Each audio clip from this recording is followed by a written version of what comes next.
Welcome to another episode of the Locked On Hawkeyes podcast, the latest addition to the Locked On Sports Network's growing lineup of college podcasts.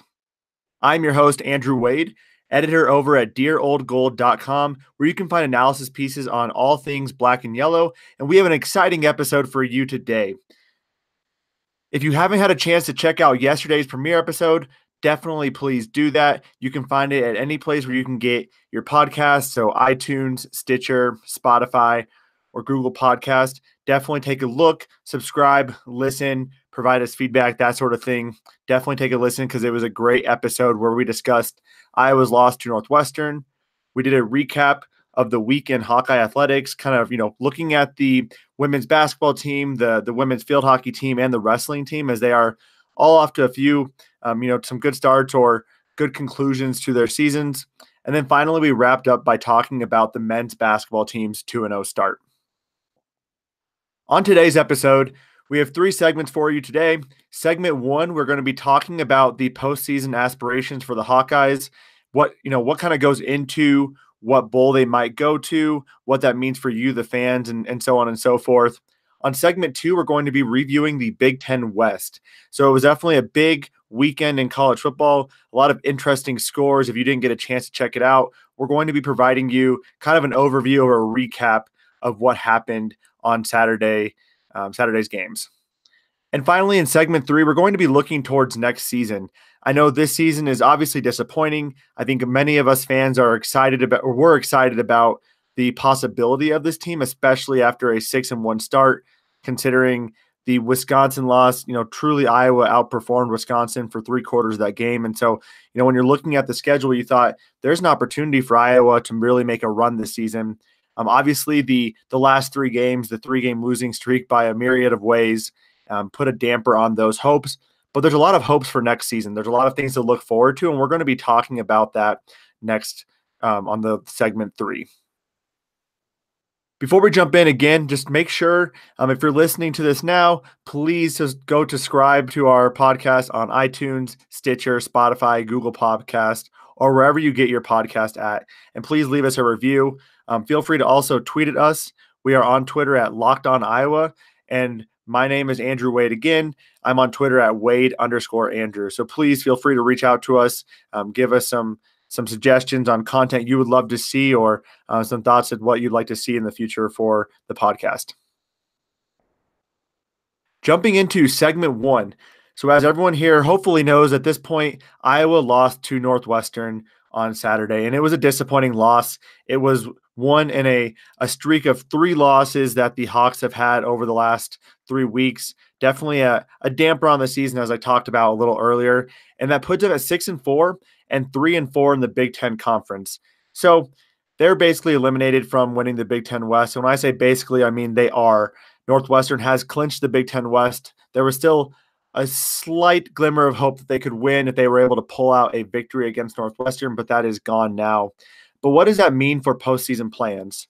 Obviously, if you were like me, I was kind of looking forward to the opportunity to maybe go to a New Year's Day bowl, maybe a college football playoff game. And after the Hawks lost to Penn State, some of those hopes kind of dampered a little bit, but there was still some hope, right? So being 10-2, maybe winning the Big Ten West championship game, that would put the Hawks in the Rose Bowl. So still some opportunities there. However, after they lost to Purdue, obviously that went down a little bit more. The best they could have finished is 9-3, and we were looking at some opportunities of maybe the Citrus Bowl or maybe the Holiday Bowl.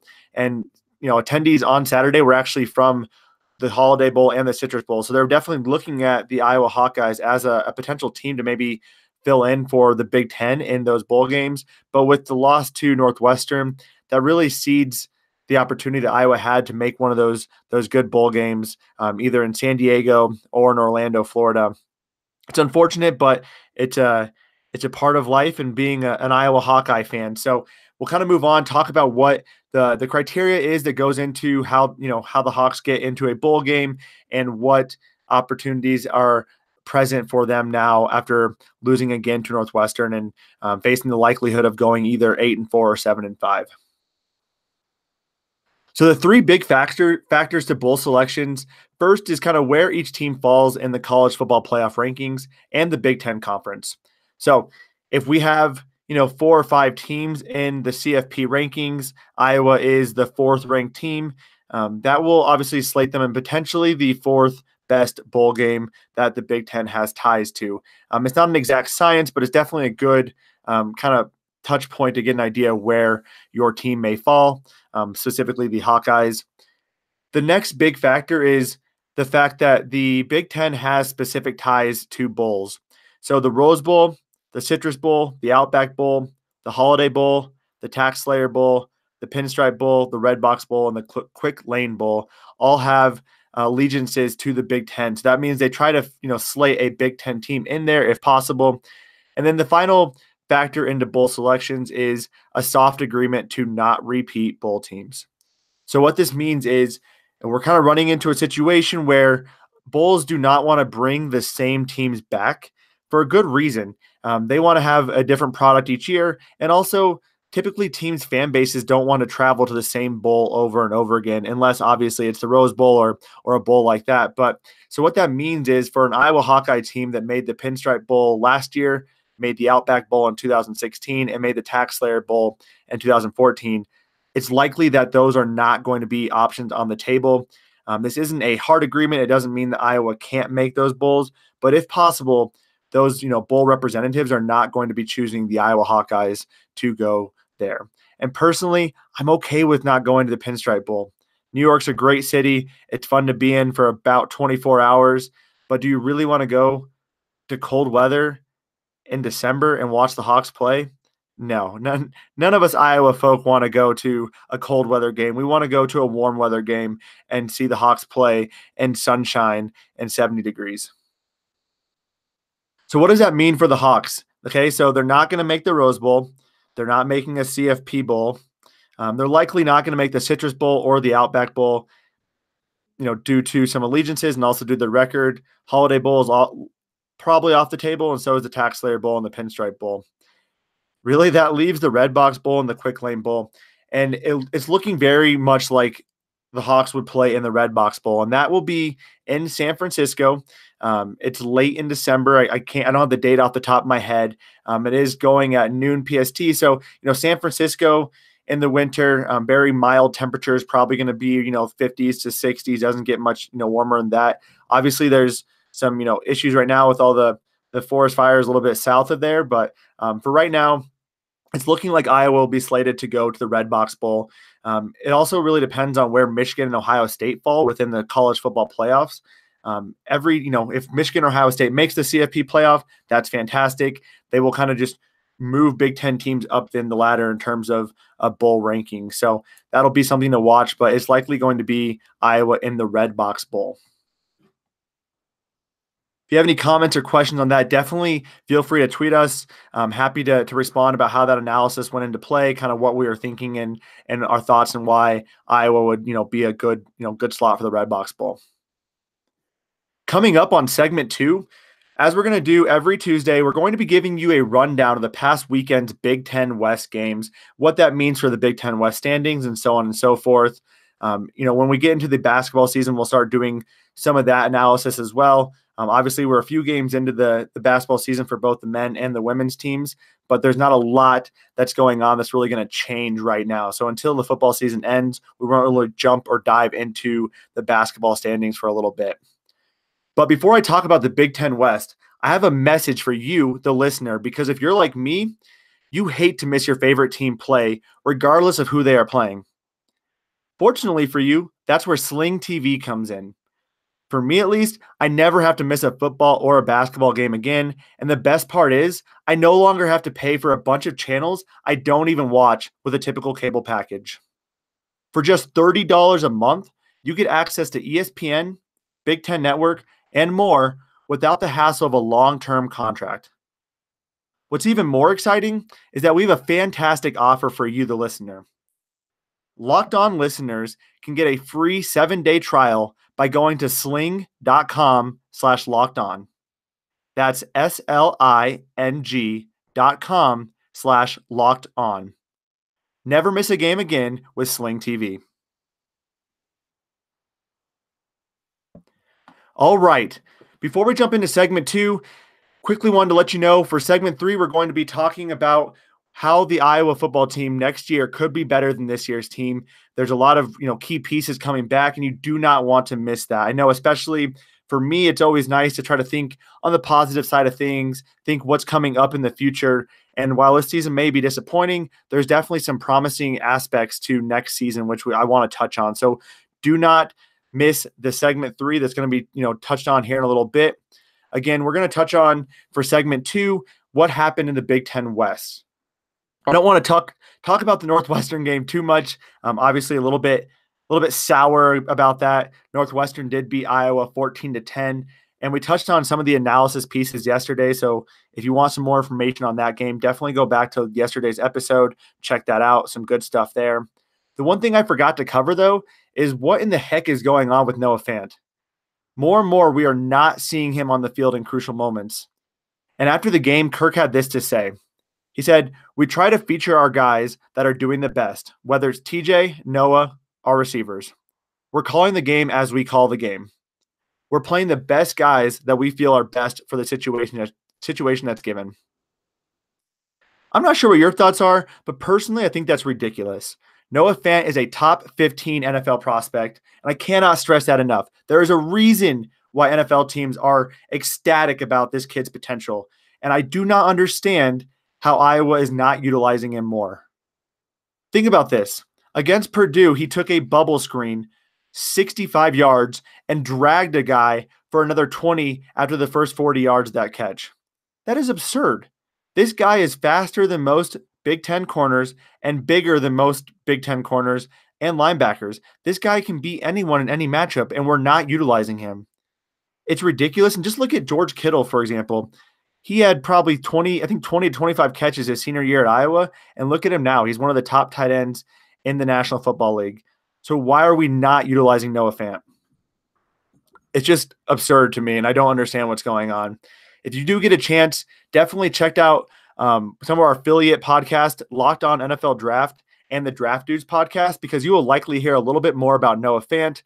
John, Trevor, Joe, and Kyle love discussing what kind of a mismatch weapon Fant will be in the NFL. So again, why do we not utilize him? I could probably talk about this for a while. I'm a little heated already, but I want to get into the other Big Ten West games. Definitely an exciting day in college football and for the Big Ten. I don't know about you, but I'm not a big Wisconsin fan, and I did love to see them continue their free fall this season with a loss to a banged-up Penn State team in Happy Valley. The one thing to note here is Jonathan Taylor did gash the Nittany Lions defense for 185 yards on 20 carries, but the Badger passing attack fell pretty much flat on their face. Jack Cohn, the backup quarterback to Alex Hornibrook, completed less than 50% of his passes for just 60 yards. Personally, after having lived in Madison, Wisconsin for a few years, I have a lot of good friends who love the Wisconsin Badger team, a lot of coworkers that love the Wisconsin Badger team, and they do not typically like watching Alex Hornibrook play quarterback, but I think it might be showing right now that they kind of need him. Either way, Penn State won 22-10.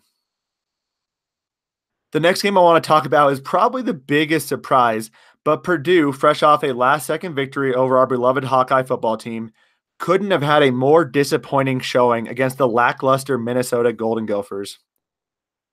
It's ridiculous. They lost 41-10. The Boilermakers lost by more points against Minnesota, 31, than they have in their other 4 losses combined, which was 18, and Minnesota is able to keep their bowl eligibility hopes alive. Also, a side note, might make a few of you Hawkeye fans a little mad here, but wide receiver Terry Wright, the same Terry Wright who torched us all game a week ago, did not even have a target against Minnesota. I don't know what kind of game plan we had, but definitely wanted to bring that up, maybe rekindle some flames there. And then wrapping up in the Big Ten West was Illinois at Nebraska. Not really a marquee matchup with neither team likely going to be bowl eligible. Nebraska's already not bowl eligible, and Illinois is hanging on by a thread. But the Huskers continue to show their potential that they have under Scott Frost. They won their 3rd game in the last 4. They racked up over 600 yards of total offense, and freshman quarterback Adrian Martinez threw for 290 yards and 3 touchdowns and also ran another in. based on these performances, I'm not going to lie, I'm a little worried about the game against Iowa. This could be a lot tougher matchup, and it's honestly kind of a flipping the script of what's happened the last few years, where Nebraska might have been, starting off hot, ranked in the top 25, and then struggled down the stretch before playing an Iowa team that, was kind of out of the hunt for a while, was likely going to finish 6-6 or 7-5, and they come out and they smoke Nebraska. That's really been the theme the last 3 to 4 years. Unfortunately, I have a really uneasy feeling in my stomach that might be the theme for this year, but in reverse, where Nebraska just put it down on Iowa on Black Friday. We'll talk a lot more about that, though, over the next couple of weeks, as that game's coming up in just under 2 weeks. Just a recap of where the Big Ten West stands as of right now. Northwestern is the winner of the Big Ten West with a 6-1 record. They could lose their next 2 games, and it doesn't matter. Wisconsin is sitting at 4-3, as is Purdue. And then Iowa is in 4th place with 3-4. And then Nebraska, Illinois, and Minnesota are tied for last with a 2-5 conference record. Due to the tiebreakers, Nebraska would technically be ahead of Illinois and Minnesota. Out of all these teams, Nebraska is the only non-bowl eligible team there. So, good recap of the Big Ten West. Like I said, we'll be keeping you on up to speed with the Big Ten West going forward. We only have 2 weeks of the regular season left, but there's definitely some other things we can cover. We'll also jump into the basketball season as well once we get through with the football season. So a lot of good content coming here every single Tuesday on segment number 2. And coming up soon on segment number 3, we're going to be covering why the 2019 Iowa football team could be great.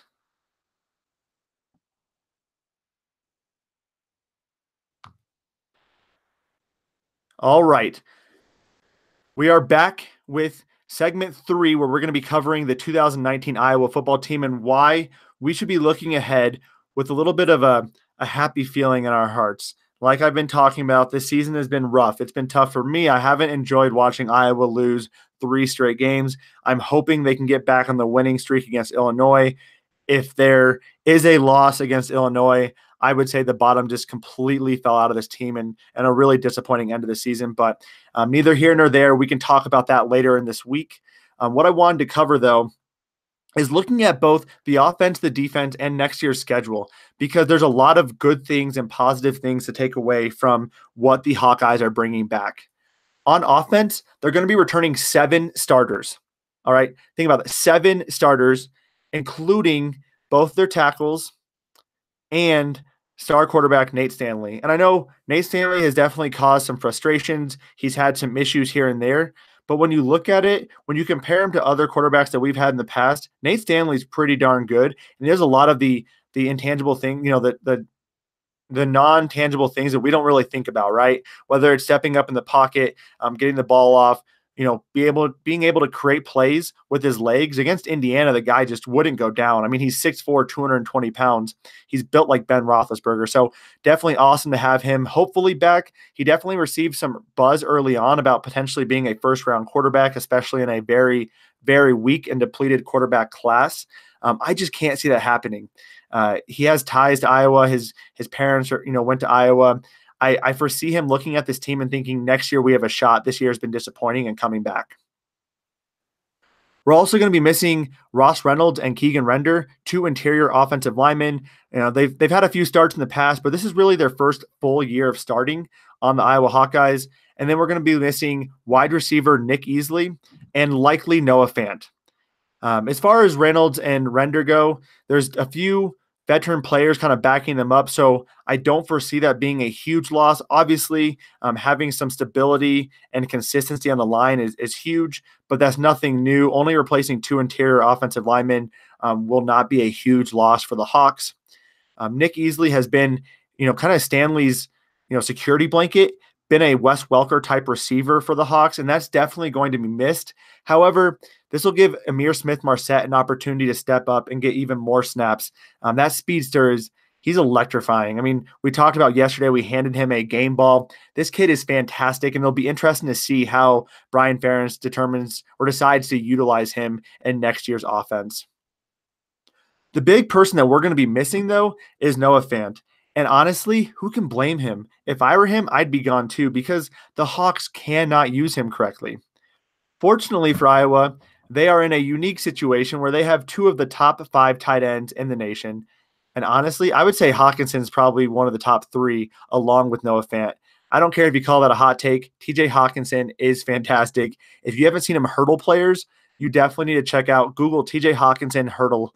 And I'm sure you're going to find him making Big Ten defenders look really bad.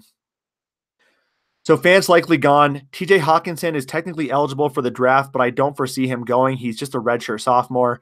And then behind him, we have Sean Beyer, who is currently out with an injury, and then Drew Cook, who is a converted quarterback and a son of former Iowa legend Marv Cook.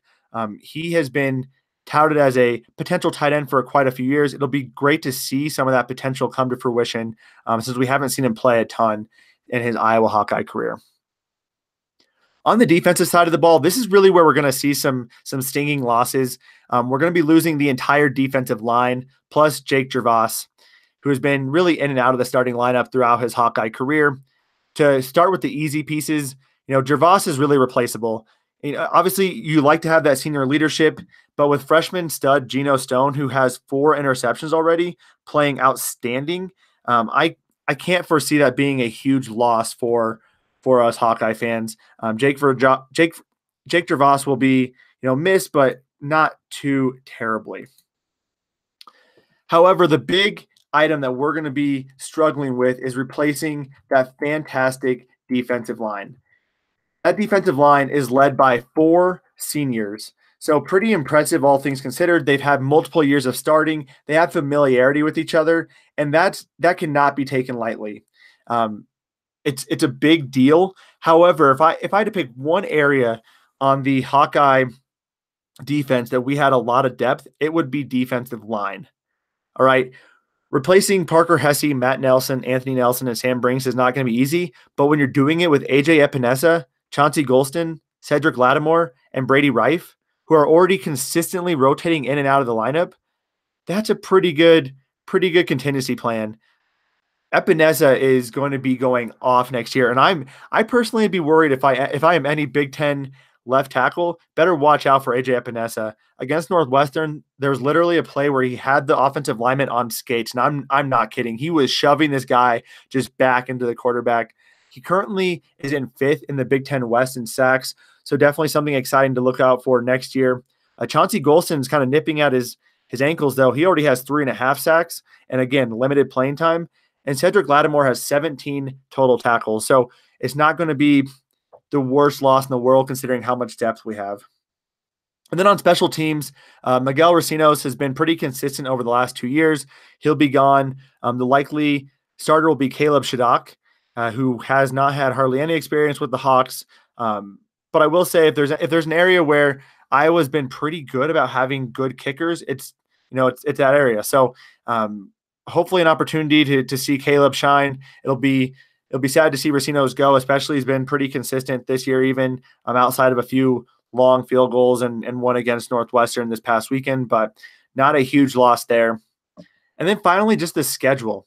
So the schedule is somewhat favorable for the Hawks, and some may look at it and say, I don't agree with that.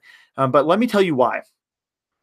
They have 2 games non-conference against Middle Tennessee State and Miami of Ohio, and their last non-conference game is against Iowa State. So no matter what, they're going to win the Middle Tennessee State game and the Miami of Ohio game. Iowa State looks pretty good this year, I'll give you that. And Brock Purdy, the freshman quarterback, is fantastic. But will Matt Campbell be there? Who knows? He's been linked to a ton of different jobs. I'm not sure if he'll be sticking around. If he doesn't, that could have a pretty negative impact on the Cyclone program. So we'll see how that goes. Either way, that game's always tough. It doesn't matter how good either team is. So not going to be a change from this year. And then the crossover games over to the Big Ten East is playing at Michigan, Penn State at Kinnick, and then Rutgers at Kinnick. So Rutgers is pretty much a guaranteed win. They are terrible. Penn State will not have Trace McSorley, who has been somewhat of a thorn in the Hawkeyes' side. I mean, he even had a 50-yard touchdown run against Iowa, a few weeks ago. The big kicker here is going to be that at Michigan game. Going to Michigan is never easy. They're going to be a tough team regardless of who they have returning. So that'll be probably honestly, it's probably the toughest game on their slate currently. And then their away games within the Big Ten West division is going to be Wisconsin, Northwestern, and Nebraska. None of those teams are easy to play regardless of where you're playing them at. The good thing is, the nice thing about the Big Ten West, everything's within driving distance. So Wisconsin, that's not a hard game for Iowa fans to get up to. You drive 2.5 hours north without cell reception on, I believe, Highway 51 maybe, and you're in Madison right away. And Madison's a great town to go explore, have a few drinks, get some good beer, maybe stop at New Glarus and get some spotted cow. So definitely a good opportunity for a road trip. Northwestern doesn't really have a home field advantage. Look at their stadium. It looks like a high school stadium. I'm sure half the teams in Texas have a better stadium than them. And then Nebraska, that'll be I'm not going to lie, that'll be a tough game as well, especially because Nebraska is looking like they're going to be a pretty good team next year. But again, it's a Black Friday game. It's an opportunity for Hawkeye fans to drive. It's a 2.5-hour drive from Des Moines. It's a 4-hour drive from Iowa City. So good opportunity for Hawk fans to get to an away game at a pretty cool stadium in a pretty crappy city called Lincoln. So that'll do it for our segment 3. That's kind of why I think the Hawkeyes have a really good chance of having a fantastic 2019 season. They're not losing a ton of starters. They're bringing back a ton of good veteran players, and their schedule is pretty manageable, all things considered. They don't have to go to Ohio State. They don't have to play them at all. They don't have to play Michigan State. So definitely a favorable matchup. And anytime you get Rutgers in your schedule, that's basically like playing a D1 AA program. And I have no problem throwing shade at the Rutgers team. They are terrible. So with that being said, definitely make sure you are subscribing to the podcast. We have a fantastic episode coming up tomorrow. We're going to be previewing the men's upcoming game against the number 14 Oregon Ducks. We're also going to be taking a look at Kirk Ferentz's Tuesday media conference. So every Tuesday, Kirk gets up, answers a few questions from the media. We'll be analyzing some of what he said. I'm sure there's going to be quite a few Noah Fant questions, so we'll want to make sure we're giving you the full breakdown of that discussion. And then we're going to be closing out tomorrow's show by looking ahead at the upcoming events on the Hawkeye athletic calendar.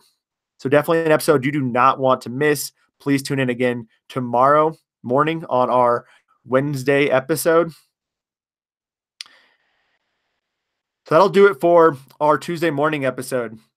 Like I said, I'm your host, Andrew Wade, and you can find me on Twitter at Wade_Andrew, and you can follow all of the exciting happenings of the Locked On Hawkeyes podcast on Twitter at Locked On Iowa.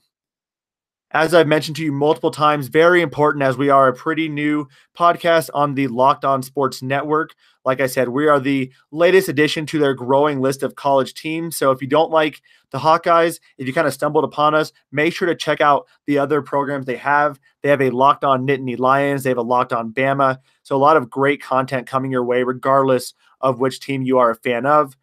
Either way, make sure you subscribe to our podcast, though, on iTunes, Stitcher, Spotify, or wherever you get your podcasts. And please leave us a fantastic review. And if you have any questions, comments, content ideas, feel free to shoot those over my way at Wade_Andrew or at our Twitter on Locked On Iowa. Thank you again for joining us on the Locked On Hawkeyes podcast. Have a fantastic day, Hawkeye Nation, and we will be back tomorrow.